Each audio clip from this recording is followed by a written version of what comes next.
नमस्ते। बातचीत के हमारे इस खास कार्यक्रम में आप सबका स्वागत। जैसा आप देख रहे हैं, अखिल स्वामी सर हमारे साथ मौजूद हैं। बहुत बहुत स्वागत सर। सर, बहुत सारी खबरें हैं और लगातार जो है वो, चाहे वो बिहार से लेकर के और ट्रंप साहब तक खबरें जो है वो छाई हुई हैं। लेकिन कई खबरें ऐसी हैं जिनको जो चर्चा से बाहर है। अब समझ में ये नहीं आ रहा है कि चर्चा से बाहर हैं या जानबूझ करके इनको चर्चा से बाहर रखा जा रहा है। उसमें एक जो सबसे बड़ी खबर है वो उपराष्ट्रपति चुनाव को लेकर के है। अब भाई उपराष्ट्रपति का चुनाव होना है और कहा यह जा रहा है कि उपराष्ट्रपति ने इस्तीफा ही नहीं दिया। ये क्या खेल चल रहा है? अगर इस्तीफा नहीं दिया तो उपराष्ट्रपति का चुनाव कैसा? और अगर जो चुनाव तो ऑलरेडी अनाउंस है, डेट है, शेड्यूल सब कुछ हो चुका है, समर्थन भी मांगा जा रहा है, उपराष्ट्रपति वो उम्मीदवारी हो चुकी है, तो ये क्या चल रहा है? जय संविधान। देखिए रामप्रकाश जी, जो ये बात हो रही थी कि धनखड़ साहब अभी तक चुप क्यों हैं और धनखड़ साहब को अभी तक कोई भवन एलोकेट क्यों नहीं हुआ जो इनका अधिकार है, और ये क्या कारण है कि चौटाला साहब के फार्म हाउस में उनको रहना पड़ रहा है। देखिए अब ये पता चल रहा है कि उन्होंने रिजाइन किया ही नहीं। जब उन्होंने रिजाइन किया ही नहीं तो इलेक्शन किस बात का हो रहा है? क्योंकि देखिए ये सूचनाएं हैं। एक सूचना तो ये है कि जो विधान के अनुसार, नियम के अनुसार राष्ट्रपति और उपराष्ट्रपति का जो इस्तीफा है वो हैंड रिटेन होना चाहिए, टाइप्ड नहीं होना चाहिए। और जो बताया गया कि धनखड़ साहब ने रिजाइन किया है वो टाइप्ड है। पहला तो ये उल्लंघन ये हो गया। दूसरी बात ये है कि वो जो दिखाया गया ट्वीट पे, वो होम मिनिस्ट्री की ट्वीट थी कि उपराष्ट्रपति ने, धनखड़ साहब ने रिजाइन कर दिया। अच्छा, ये जब आरटीआई में पूछा गया कि क्या धनखड़ साहब ने राष्ट्रपति महोदय से कोई मुलाकात की, उन्होंने कहा नहीं, ऐसा कोई हमारे पास विवरण उपलब्ध नहीं है। तो ये भी बिल्कुल नियम विरुद्ध है कि अगर आप रिजिग्नेशन देंगे तो पर्सनली जाके देंगे ना, या आपके बिहाफ में जाके कोई रिजिग्नेशन दे देगा और उसको वो एक्सेप्ट भी कर लेंगे, वो नोटिफाई भी हो जाएगा और सब कुछ हो जाएगा और इलेक्शन भी डिक्लेयर हो जाएगा। तो अभी तक धनखड़ साहब जो चुप थे, तो क्या क्या हो सकता है कि जब ये इलेक्शन हो जाए उसके बाद धनखड़ साहब सामने आए और एक बहुत बड़ा संवैधानिक संकट पैदा हो जाए कि धनखड़ साहब का जब रिजिग्नेशन हुआ ही नहीं और वो प्रेस के सामने क्यों नहीं आए। अब पता चल जाएगा, हो सकता है 10 तारीख को प्रेस के सामने आए और कहेंगे मैंने तो रिजाइन ही नहीं किया, मैं तो स्वास्थ्य लाभ कर रहा था और मेरे से ये कहा गया कि आप जो है, और मेरे को कोई खबर नहीं मिली क्योंकि मैं तो अस्वस्थ था, मुझे पता ही नहीं चला। अब इन लोगों ने इलेक्शन करा लिया, मैं तो रिजाइन ही नहीं किया, तो अब 2 कुर्सियां लगानी पड़ेंगी आपको राज्यसभा के अंदर। राष्ट्रपति भवन, जो उपराष्ट्रपति जहां रहते हैं वहां 2 उपराष्ट्रपति थोड़ी रहेंगे, और राज्यसभा के अंदर 2 सीटें नहीं लगेंगी कि एक या तो रेड्डी साहब बैठे, या राधा कृष्णन साहब बैठे, या रामाकृष्णन साहब बैठे, या धनखड़ साहब बैठे। तो ये भी बड़ा एक संवैधानिक संकट पैदा होने वाला है। तो ये अगर ये टाइप्ड लेटर है जैसा बताया गया है, और मैंने जो सोशल मीडिया में देखा है और वीडियोस देखे हैं और इस पे बहुत ज्यादा चर्चा हुई है कि वो टाइप्ड लेटर है जो विधान अनुसार नहीं है, और वो अगर राष्ट्रपति से नहीं मिले हैं और पर्सनली जाके उन्होंने रिजाइन नहीं किया है, तो किसी दूसरे द्वारा सौंपा गया रिजिग्नेशन को कैसे मान लिया गया और नया इलेक्शन करा दिया गया। तो ये हो सकता है 10 तारीख तक एक बहुत बड़ा रहस्योद्घाटन हो जाए और देश की राजनीति बिल्कुल बदल जाए। 2 कुर्सियां वहां भी लगेंगी। बहुत कई सारे किस्से हम लोग ऐसे सुन चुके हैं। अब 2 कुर्सियों वाला उपराष्ट्रपति के कमरे में 2 कुर्सियां भी देखना शायद बाकी रह गया है। हालात ऐसे बना दिए गए हैं। राज्यसभा में भी 2 कुर्सियां लगेंगी, लेकिन राज्यसभा में 2 हाँ, कुर्सियां लगेंगी तो बाकी लोग सुनेंगे, वो जो बेचारे मार्शल्स है वो किसकी सुनेंगे? 2 आसन लगेंगे। एक एकलव्य का लगेगा और दूसरा देखना होगा कि दूसरे वाले जो आएंगे वो क्या अपने आप को बताएंगे, क्या साबित करेंगे कि वो क्या है। क्योंकि एकलव्य वाला जो खिताब है वो तो धनखड़ साहब लेकर के और चले गए। अब मतलब अब चले गए कि है, देखा जाएगा, वो अलग बात हो सकती है। सर, एक और चीज है, इस समय देश कई सारी मुश्किलों से भी जूझ रहा है, जिसमें एक बड़ी दिक्कत जो है वो बाढ़ है। मोदी जी चीन, अमेरिका, जापान, फलाना ढिमका सब कुछ कर रहे हैं। जापान चले जा रहे हैं, चीन चले जा रहे हैं। देश इस समय बाढ़ की तबाही में है, उस पर मोदी जी कुछ नहीं बोल रहे हैं। लेकिन चीन से लौटते ही मां की गाली दिए जाने को लेकर के वो रोने लग जाते हैं। क्या मां की गाली दिए जाने के को लेकर के रोने के समय का संबोधन, उसमें बाढ़ का जिक्र नहीं हो सकता था? देखिए रामप्रकाश जी, एक चीज ये समझिए, मैं सच बता रहा हूं आपको, अभी पिछले 2 एक दिन से बहुत सारे आपके दर्शक श्रोताओं ने मुझसे शिकायत की और पब्लिक इंडिया के ही फोरम में उन्होंने कहा कि स्वामी साहब हम पब्लिक इंडिया को अनसब्सक्राइब कर रहे हैं क्योंकि आप लोग पंजाब की बाढ़ के बारे में बात नहीं कर रहे हैं।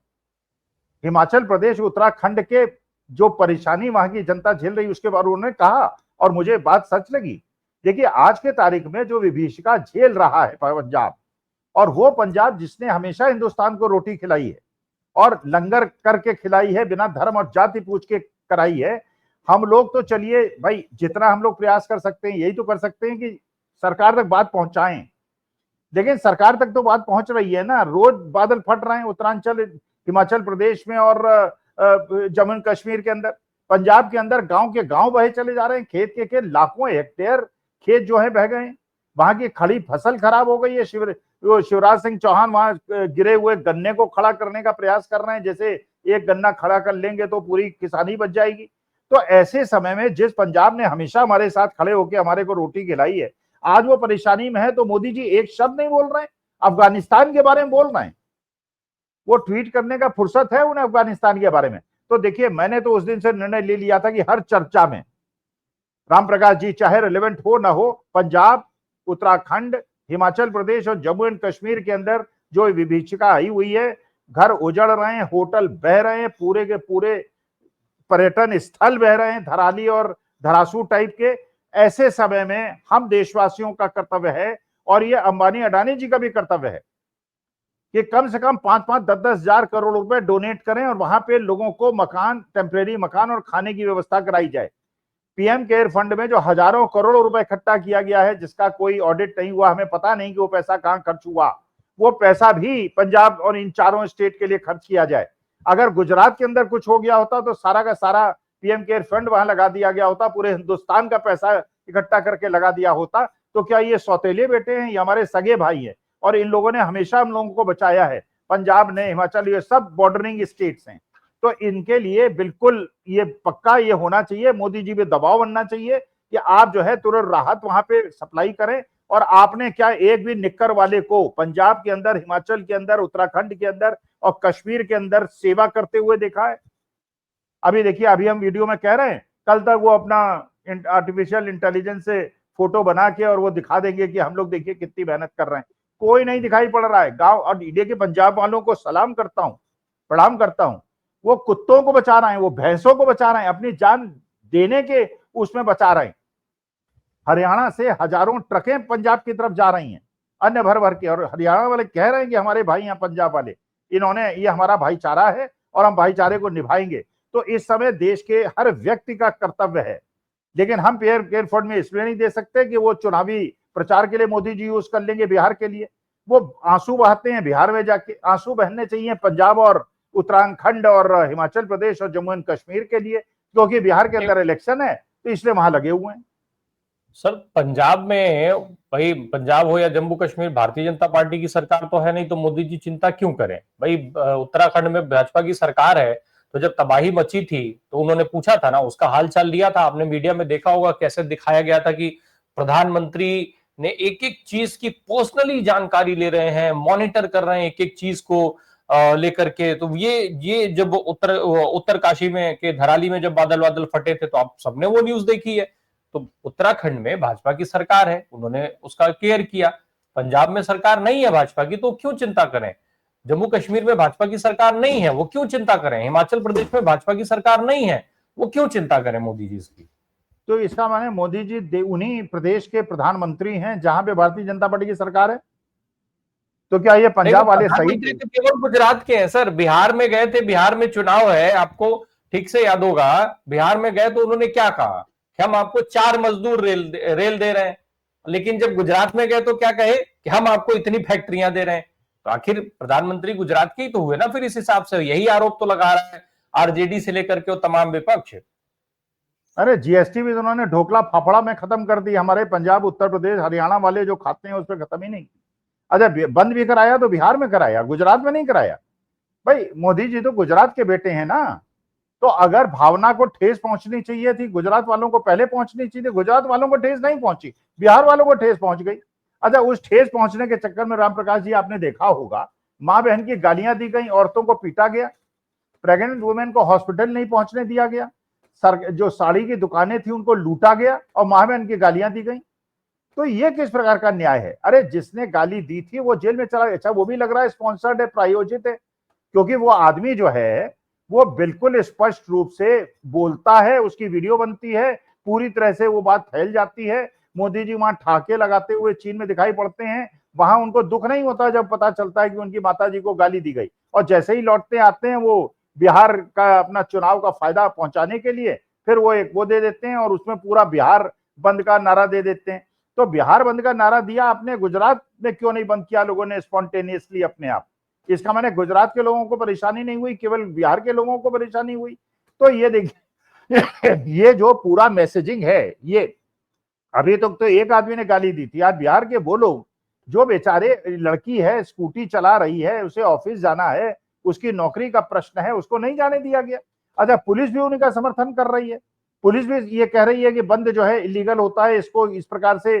और आवश्यक वस्तुओं पे जब आपने बंद का लागू नहीं किया है तो आपने एम्बुलेंसेस क्यों रोकी, आपने दुकानें क्यों लूटी, आपने लोगों को मां बहन की गालियां क्यों दी, और पुलिस ने उनके साथ सहयोग क्यों किया आंदोलनकारियों के साथ? इधर तो आप गांधी मैदान के अंदर राहुल गांधी को मीटिंग करने की, रैली करने के लिए अनुमति नहीं देते, और वहां बंद करने की अनुमति भारतीय जनता पार्टी और जेडीयू वालों को दे देते हैं। एक एक चीज और समझना चाहता हूं सर, अगर पंजाब में अगले 2 4 5 महीना 6 महीना में इलेक्शन होता, तब भी क्या मोदी जी की तरफ से ये ऐसे ही व्यवहार होता? नहीं देखिए, उसमें एक और समस्या क्रिएट हो गई है। आंध्र प्रदेश अपना बाहें मड़ोड़ने के लिए तैयार बैठा हुआ है। नारा लोकेश आके प्रधानमंत्री से मिल गए हैं, और उनके, क्योंकि वो जानते हैं कि वाइस प्रेसिडेंशियल इलेक्शन में उनके वोट की बड़ी कीमत है, तो वो इस समय पाउंड ऑफ फ्लैश अपना निकाल रहे हैं। लेकिन आप खुद अपने विवेक का उपयोग कीजिए कि इस समय जब आपके पास लिमिटेड पैसा है, पंजाब के जो 50,000 करोड़ रुपए आपको देने हैं सेंट्रल गवर्नमेंट को, वो क्यों नहीं दे रहे हैं? 50,000 करोड़ वो नहीं दे रहे, हजारों करोड़ों का नुकसान हो गया वो नहीं दे रहे, नारा लोकेश को दे देंगे क्योंकि आपको वाइस प्रेसिडेंशियल इलेक्शन की चिंता है। तो आपको केवल इलेक्शंस की चिंता होती है, देश की जनता की चिंता होती है। भाई हम लोग अगर मान लीजिए, मैं अगर मान लीजिए पंजाब का रहने वाला होता, तो क्या केवल इस बात के लिए दंड मिल जाएगा कि पंजाब के लोग जो है भारतीय जनता पार्टी को वोट नहीं देते, इसलिए उनको डूबने दिया जाएगा और मरने दिया जाएगा? और पंजाब हरियाणा के लोग जो है स्वर्ण पदक जीतते हैं ओलंपिक में, कॉमनवेल्थ गेम में, और जो बजट है, स्पोर्ट बजट है, वो गुजरात को दे दिया जाता है। तो हमें तो आपत्ति होगी भाई, हम भी तो भाई हैं, गुजरात वाले भी जिस भारत माता के बेटे हैं उसी के पंजाब हरियाणा यूपी वाले भी हैं। तो ये थोड़ी है तमिलनाडु को नहीं देंगे, साहब वेस्ट बंगाल को नहीं देंगे क्योंकि अपोजिशन की सरकार है। अरे हिमाचल प्रदेश में रोज बादल फट रहे हैं, उत्तराखंड में रोज बादल फट रहे हैं, जम्मू कश्मीर में रोज बादल फट रहे हैं, सड़कें टूट रही हैं, पुल के पुल टूट रहे हैं, और कोई सुनवाई नहीं है, कोई ट्वीट नहीं है, कोई बात नहीं कर रहा, कोई राहत नहीं दे रहा। सर एक और चीज है जो बहुत जरूरी, जिस पर बातचीत होना मुझे लगता है, जो जिस तरीके से बिहार के अंदर एसआईआर हुआ, फिर उसके बाद राहुल गांधी का जिस तरीके से वोट चोरी पर एक बड़ा खुलासा हुआ, अब तैयारी हो रही है कई सारी सीटों पर ये खुलासे करने के, जिसमें शायद वाराणसी भी है। अब उसको वो एटम बम के बजाय हाइड्रोजन बम कह रहे हैं। तो राहुल गांधी का ये जो हाइड्रोजन बम है उसकी भी खबरें आ रही हैं, बहुत जल्दी वो भी फूट सकता है। लेकिन अब अगर इस हाइड्रोजन बम फूटने का क्या इफेक्ट देख रहे हैं आप? एक एटम बम फूटा तो बिहार में इस तरीके का जन समर्थन मिला, हालांकि वहां पर एसआईआर भी चल रहा है, बहुत 65 लाख लोगों के नाम काट दिए गए, तो उसका भी एक फायदा शायद इंडिया गठबंधन को हुआ। लेकिन ये हाइड्रोजन बम जब फूटेगा तो उसके बाद की तस्वीर को कैसे देख रहे हैं आप?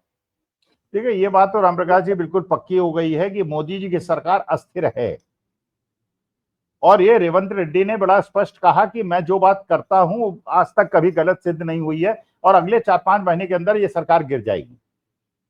अभी तक भारतीय जनता पार्टी संसदीय दल की बैठक मोदी जी ने बुला के अपने को नेता नहीं चुना है। He is a not a legal prime minister, NDA के नेता हैं वो, अपने भारतीय जनता पार्टी के नेता नहीं है।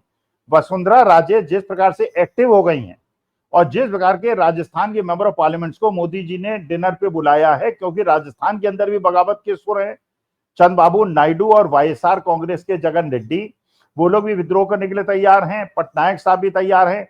तो 9 तारीख को तो पहली बाधा है। जैसे बाधा दौड़ आपने देखी होगी ना, बचपन में दौड़े होंगे, पहले छोटी बाधा होती है फिर बड़ी बाधा होती है। पहली बाधा तो है 9 तारीख को वाइस प्रेसिडेंट, और उसके बाद हो सकता है धनखड़ साहब अनाउंस कर दें कि ये इलेक्शन इलीगल है और मैं वाइस प्रेसिडेंट हूं और मैं तो जाके वहां बैठूंगा, मुझे मार्शल रोक लें। देखते हैं कैसे रोकते हैं, क्योंकि आई एम नॉट रिजाइंड। और 10 तारीख को राहुल गांधी विस्फोट करने वाले हैं। हिमाचल प्रदेश के अंदर 30 सीटों का विवरण देने वाले हैं, डाटा सहित, प्रूफ सहित, और काशी का भी देने वाले हैं। गुजरात वाले भी तैयारी कर रहे हैं, मध्य प्रदेश वाले भी तैयारी कर रहे हैं। हर प्रदेश के अंदर कम से कम राजस्थान की 5 सीटों पे इन लोगों ने हेराफेरी की है, कर्नाटका के अंदर 7 सीटों पे की है, पूरे हिंदुस्तान में 100 सीटों पे की है। तो लेकिन ये अब हिमाचल में धीरे, तो कांग्रेस की सरकार है सर, हिमाचल में तो कांग्रेस सत्ता में है। नहीं तो सरकार सत्ता में होने से क्या होता है, कर्नाटका में भी सरकार सत्ता में थी, लेकिन केंद्रीय चुनाव आयोग के अंतर्गत सारे अधिकारी आ जाते हैं ना। तो वो उसके बाद अगर आप वोटर लिस्ट में ही हेर फेर कर देंगे और उसके बाद अब उसमें वहां के लोग क्या करेंगे बेचारे। अब जैसे अभी आप देखिए बिहार के अंदर किया इन्होंने एसआईआर में, लोगों ने फॉर्म भरे नहीं है, बीएलओ ने अपने आप ही दस्तखत कर दिए हैं, फोटो लगी नहीं है, क्या फॉर्म अपलोड हुए, लीगल हुए, जस्टिफाइड हुए, नहीं हुए। उसके बाद केंद्रीय चुनाव आयोग ने अपनी लिस्ट जारी कर दी, मरे को जिंदा बता दिया, जिंदों को मरा बता दिया। अरे कौन सी लिस्ट बीएलओ ने भेजी है और कौन सी केंद्रीय चुनाव आयोग ने फाइनली पब्लिश किया, उसके बीच में मिलान तो नहीं होगा ना। अच्छा, जब ये पहले इलेक्शन हुआ है 2024 में, तब तो मोदी जी ने कहा था ना इस बार 400 पार, तो उस समय तो हर अधिकारी डरा हुआ था पूरे हिंदुस्तान का कि सरकार तो इन्हीं की बननी है, जब सरकार बननी है तो इनसे पंगा कौन ले। आज वो स्थिति नहीं है। आज जो सरकारी अधिकारी बिहार के अंदर इलेक्शन ड्यूटी में होंगे, उनको ये पूरा पता है कि अगर बेईमानी नहीं हुई तो तेजस्वी यादव मुख्यमंत्री बनेंगे, सबकी खाट खड़ी कर देंगे फिर, इसलिए वो बेईमानी भी इस बार नहीं कर पाएंगे। पिछली बार तो उनको था कि मोदी जी ही जीतेंगे, क्योंकि चुनाव आयोग पूरी तरह सेट हो चुका है। राजीव कुमार जी और ज्ञानेश कुमार जी बिल्कुल एक इस तरह से काम कर रहे हैं as if they are the chief election commissioner of Bharatiya Janata party, not of India.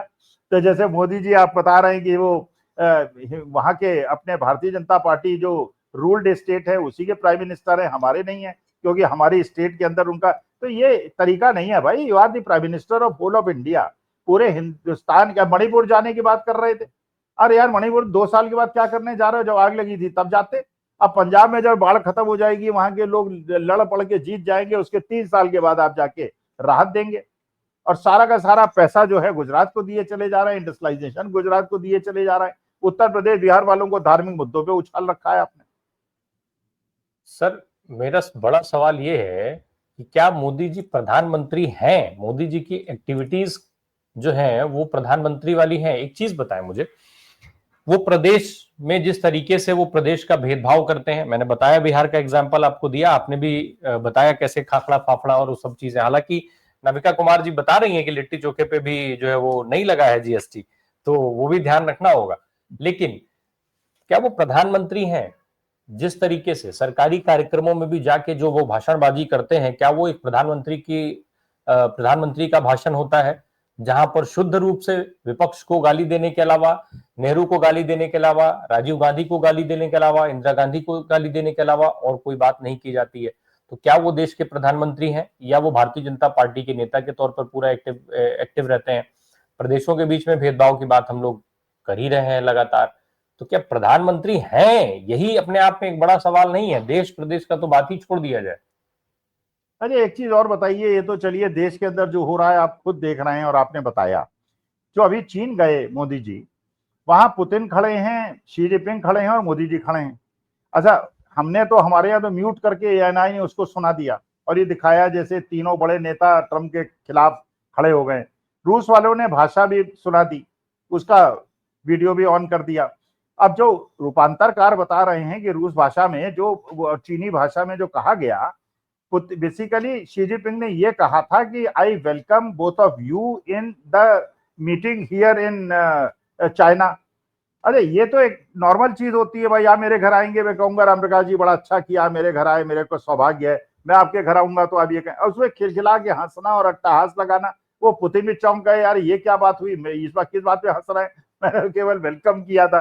तो देखिए, जब मुझे रूसी भाषा नहीं आती, चीनी भाषा नहीं आती, तो मुझे कम से कम अनुवादक की बात का वेट करना चाहिए। ये थोड़ी है कि कुछ बोलते हैं हर जगह हंस के। वो ब्रिटेन में पूछते हैं कि व्हेन डिड यू अराइव, कहते हैं यस्टरडे में आया। अब वो यस्टरडे तो उन्हें समझ में आया, मैं आया उन्हें नहीं समझ में आया कि यस्टरडे यू केम और यस्टरडे यू केम हियर और यस्टरडे यू लेफ्ट इंडिया, क्योंकि हिंदी उन्हें शब्द उसी प्रकार से है जैसे हमारे लिए फ्रेंच है। तो देखिए, ये तो बिल्कुल पक्की बात है, आप मुसलमानों के नेता नहीं है, आप बंगालियों के नेता नहीं है, आप तमिलनाडु वालों के नेता नहीं है, आप कर्नाटक वालों के नेता नहीं है, आप केवल वहीं के नेता हैं जहां आपकी सरकार है, और नहीं होती है तो गिराने के चक्कर में या उसको बदनाम करने में लगे होते हैं। 72,000 करोड़ का घपला बिहार के अंदर नीतीश कुमार सरकार ने किया, एक शब्द उसके बारे में सुना आपको?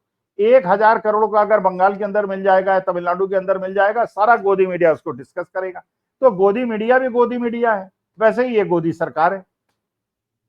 सर, महादेव ऐप को लेकर के कितना कुछ किया, प्रधानमंत्री ने कितना कुछ बोला, क्या वो तो उसका तो कहीं वो नहीं था कि वो तो जो 400-500 करोड़ का आरोप लग रहा था भूपेश बघेल पे, मोदी जी उसको लेके भाषण देते थे लंबा लंबा, वो अलग बात है। खैर, और बिहार का आपने जिक्र किया, भले ही जो है वो 2-4-5 लोग रिवॉल्वर लहराते हुए हॉस्पिटल में जाके गोली मार दे सबसे पॉश इलाके में, लेकिन वहां पे कानून व्यवस्था बिल्कुल दुरुस्त है। मर्डर पे मर्डर होते चले जाए, सैकड़ों मर्डर हो जाए, लेकिन कानून व्यवस्था दुरुस्त है, क्योंकि मोदी जी सहयोग में है वहां पर सत्ता के, सरकार के।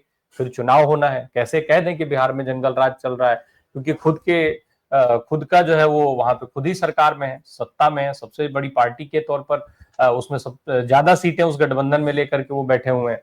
खैर, एक और चीज सर समझ लें, जो ये ट्रंप, टैरिफ, चीन, रूस, ये सारी जो परिस्थितियां चल रही हैं, इसका क्या असर हो रहा है हमारे देश पर, हमारे उद्योगों पर?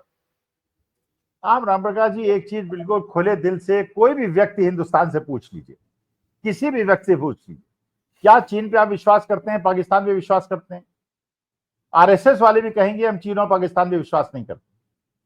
एक आदमी आपको हिंदुस्तान में शायद अच्छे दिमाग वाला न मिले, गोदी मीडिया को छोड़ दीजिए, गोदी मीडिया तो इसी बात पे था कि शी जिनपिंग से हमारी दोस्ती हो गई और हमने झूला झूला दिया, उन्होंने मोदी जी की बात पे सहमत हो गए। हमारे को ये बिल्कुल सही बात है, हमारे हिंदुस्तान के अगर 5 करोड़ लोग विदेश में रहते हैं राम प्रकाश जी, 5 करोड़ में से 3 करोड़ लोग यूरोप, अमेरिका, ऑस्ट्रेलिया, न्यूजीलैंड और जापान में रहते हैं, 1 करोड़ लोग अरब कंट्रीज में रहते हैं। हमारे कितने भारतीय चीन, नॉर्थ कोरिया और रूस में रहते हैं, आप बता दीजिए।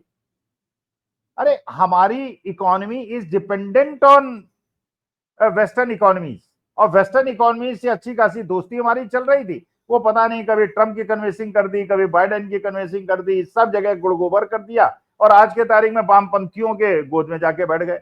अच्छा, अब वो ट्रंप ने कह दिया तो कहने लगे नहीं, हम we have a very long term relationship. आप देख लीजिएगा, मैं कई बार कह चुका हूं राम प्रकाश जी, नोट कर लीजिए, 1 महीने के अंदर ट्रेड डील हो जाएगी। अभी केवल कपास पे उन्होंने 11% का टैक्स हटाया है, हर चीज पे टैक्स हटाएंगे।